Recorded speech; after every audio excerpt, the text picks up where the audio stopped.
And, you know, it must be said, the Bushes were wonderful. President and Mrs. Bush, the current President and Mrs. Bush, celebrated the President's 90th birthday with a dinner at the White House, which they have said was one of the highlights of their 8 years there.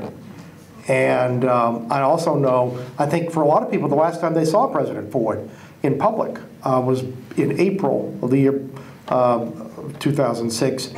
President Bush was out in Southern California, and he called up the office and said, would it be okay if I came by for a visit? And Mrs. Ford said that'd be wonderful. Be the best thing, best tonic, best medicine. And he came without a big entourage, and he spent an hour with the Fords. And the President was on cloud nine. And so, there have been a lot of acts. There's a long-standing relationship between the Bush family and the Fords. And it was no accident that two of the four eulogists at the National Cathedral were named Bush. Yeah? Talk about the enduring friendship of Carter and Ford, how it began and how it endured. Yeah, well, it certainly, no one would have predicted it listening to the 76 campaign, and what they said about each other. There's a wonderful story a journalist said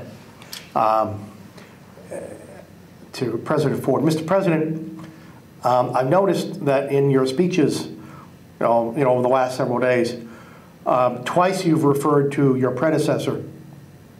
Once you referred to Lyndon Johnson's successor.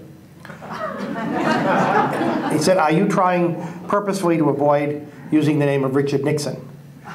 And Ford said, yes.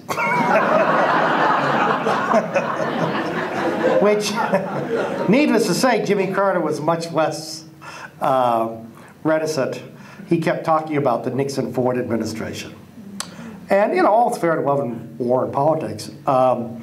But I think it's safe to say, long before election night, they didn't like each other very much. And it really began to thaw, professionally it thawed, even while Carter was in the White House. Because, remember, the Panama Canal treaties, like the Camp David Accords, both have their roots in the Ford administration. Ford basically had negotiated a treaty and was prepared to move on it. And of course it fell to Jimmy Carter. And so Carter asked Ford if he would lobby Republican senators. And Ford said he would, and he did. And may very well have provided the margin of victory for that very important and very controversial diplomatic breakthrough. The personal relationship, though, really dates to October of 1981 when they went on the trip to the Sadat funeral. And imagine, Nixon, Ford, and Carter are on the plane, or as Bob Dole later famously said, see no evil, hear no evil, and evil.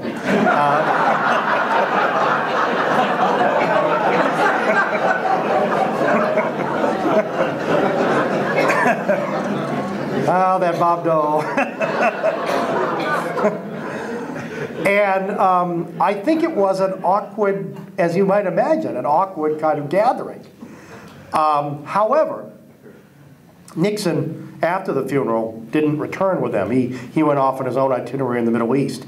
So Carter and Ford found themselves together on this long trip back. And they began talking and comparing notes. And they found they had a lot in common. And they talked about their families. They talked about presidential libraries. Quite frankly, they bitched about the cost of presidential libraries. Ford said raising the money for this thing was the hardest thing he ever did. It was about $9 million. But that was real money, to someone who, in all of his congressional campaigns had never spent very much. And who was, as I just said, a man of ingrained frugality. Carter likewise, it's bad enough you've lost an election. You're handed your walking papers. You go back to Plains, you find out that the peanut warehouse is bankrupt. Your blind trust is in the red. And oh yes, by the way, you have to raise $25 million to build your presidential library. Welcome home. So I think they found they had a lot in common. Now, to be very honest with you, I think they probably found the thing they had most in common was Ronald Reagan. needless to say, both of them had had the experience of running against Reagan, who was a formidable opponent. And I think it is safe to say that Jimmy Carter has probably held a grudge longer than, than Gerald Ford did. But in any event, that's really when it began. And I think they actually, I've heard the president say, I mean, I think they agreed to disagree on domestic policy. They realized that they would never, be at one there.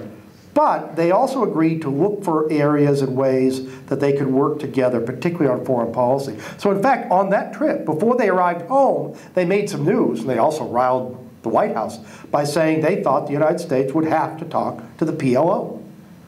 If you were serious about bringing peace to the Middle East, you had to talk to the Palestinians. They would go on to make news from time to time. They agreed to do conferences at each other's libraries. They did a series of conferences on nuclear arms control, which was something obviously important to both of them. Ford agreed to do a program in Atlanta and vice versa, and that really turned into, almost the Evan Jerry show. And they became quite close. And I think when you saw President Carter at the funeral, you saw someone, along with Mrs. Carter, who was genuinely very affected. He lost a very special friend.